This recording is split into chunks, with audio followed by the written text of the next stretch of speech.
Hello. Books and technology have developed throughout the ages. They are both important and they are used in our daily lives. Books are important because they drag you into a whole new place and you learn new stuff, varying from many different genres. But technology now offers the same. By typing on a search browser, for example Google, just a few keywords will give you many search results from trillions and trillions of them, letting you surf and explore the web freely by yourself. Because of these high advanced things, books just seem like nothing now because technology has allowed us to use electronics instead of just use regular books. Take the ebook for example. It's basically a virtual book. People buy these because they just want to do something new instead of books all the time. Coming from some forums and people that have been talking about it on websites. So with all the technology in our world, to be honest, soon the world will be crushed by human development itself, because it's not like I hate technology, but too much of it can truly cause pollution and such. So with that in mind, please keep reading, because I don't want to die early. Sorry, I dropped something. So technology includes use of the World Web, allowing internet use, which allows you to do things on your smartphones and things that we do in our daily lives. So yeah, the internet is a place where people can do anything they want. They can vary from games to surfing the web or communicating with friends, shopping, blogging, you name it. But there are more. But people say that there are a lot of things you can do, telling you the truth and everything, like in research. But that's not all that there is to it, because there are scams on the internet and not just plain old hard facts. So let me explain. So take research for example. There are a ton of websites on the internet that we use for projects that Madam Francis and Miss Newfield gives us. So, for example, take Wikipedia for example. It's a really good starting place for taking your notes and everything, but it's not always the best, because in grade 2, I had a project on bacteria, and I took most of the resources on that because my mom said that the library was too far. So I took notes and put it up all together in a project, and I gave it to my teacher. And apparently, I got a C+, because apparently 40% of my facts were fake. Like, I kind of regret that, because when I read a book about it, the facts were completely different. And yes, my mom actually took me to the library that time. So, in my opinion, the computer isn't always the best place to start off your notes, so read a book or get another place for your resources. Try again. Okay. So, as you've heard in the topic sentence, developers have created an electronic device called an ebook, as referring to electronic book. An ebook is where it allows you to read your favorite type of books digitally, anytime, virtually, anytime, any day. It's not copyright. Because of the frequent amount of devices we use, like smartphones or tablets, they have apps where they let us purchase books and let us read on the go. There are a lot of advantages to ebooks, but yeah, ebooks were made by a person named Taylor Griffin? I forgot, but he made the ebook with another publisher, which I don't know the name of, and he made it so an ebook would change the lives of many people, because books have become an issue where of their vision or of their mental disorders. I don't know. There's a lot, but I'm going to list some advantages for the ebook. So it grants you night vision, which lets you read at night, or if there's a power out, you can just read anywhere, and it's going to give you full brightness so you can read and you don't have to adjust anything. It's just a big old light. basically.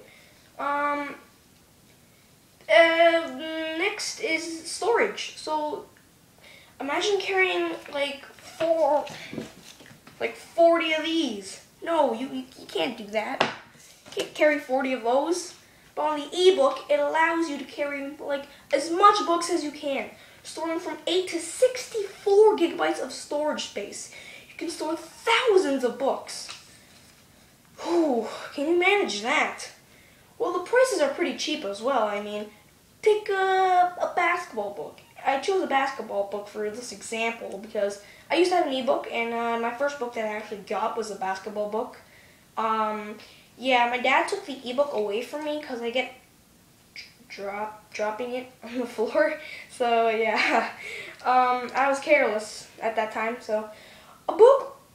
So take the regular basketball book. A regular basketball book that I bought usually costs like $20 at Chapters. But on the ebook, it only costs a little price of $3.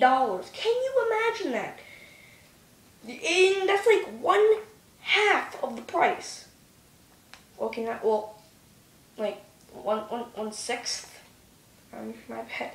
So if you're a big money saver, Manav, this would be definitely perfect for you. Ebooks have now upgraded from past 2009 to 2013.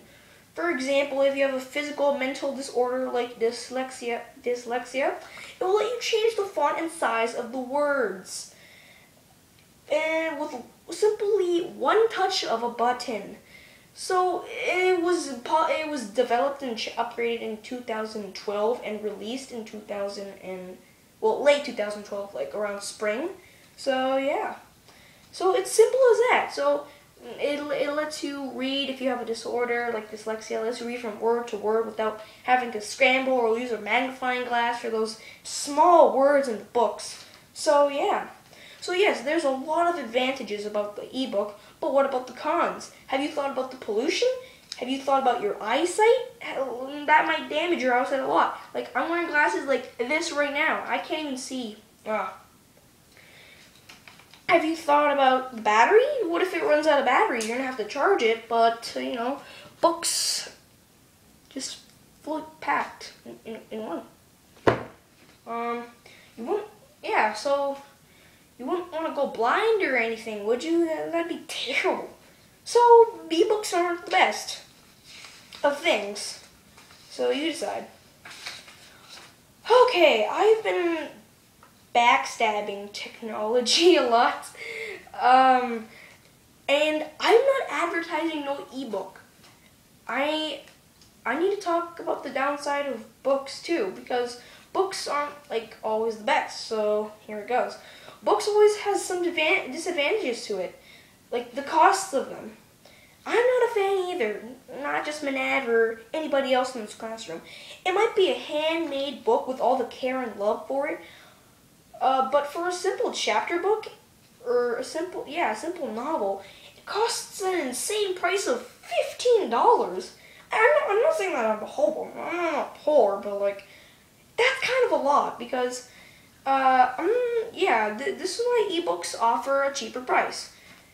But it offers it virtually, and you have to pay for the ebook. So you have to decide, would you pay for something that you would use forever, or just something like a one-trick pony that you just read once, and then after a while you'll read it again. So you decide on that. And yeah, you can't lie. People don't read, they don't read the same book over and over and over, because just reading one plain book that over and over, which I keep saying, that's kind of boring. So I don't know about you all, but I do that. And another problem that I have is weight. I am not that strong. So I can't carry like 10 books at a time. So that's kind of a big cause that I don't like books either. So if you're like an avid reader or a bookworm like Ali, Manav, and Lee, you need to be really strong to carry all those books if you're gonna read. And yeah. And they also cut a lot of trees down. So it might be a main cause of deforestation. It's not always the best thing. So that's why books aren't always the best either. So now that we have concluded everything, you have to decide, would you rather choose books or technology? It would be a pretty simple choice, but you have to think over and over of all the facts and cons and disadvantages and things to actually make a decision. Yeah, Mom, I'm doing something right now. So anyways, in conclusion, books and technology have shared their information and everything together, and they have both developed majorly in our lives. So make sure to keep reading, so this world won't end quickly. I don't want to die at this age, because, yeah. And, yes, thank you. Yeah, woo!